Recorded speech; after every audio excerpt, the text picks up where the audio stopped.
Ассалаумағалейкум, құрметті қымбаттылар. Соңғы жаңалықтарды алғашқылар қатарында білгіңіз келсе, бейне астындағы лайк және подписаться таңбаларын басып, бізге жазылыңыз. Елордадағы тұрғын үйлерді газ жүйесіне қосу жұмыстарын тездету керек.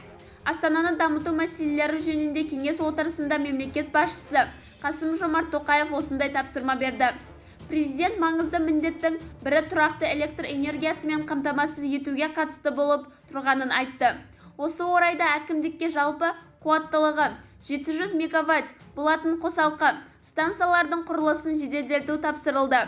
Сонымен қатар, Қасым-Жомарт Тоқаев газ желілерін тарту жұмыстарына да тоқталды.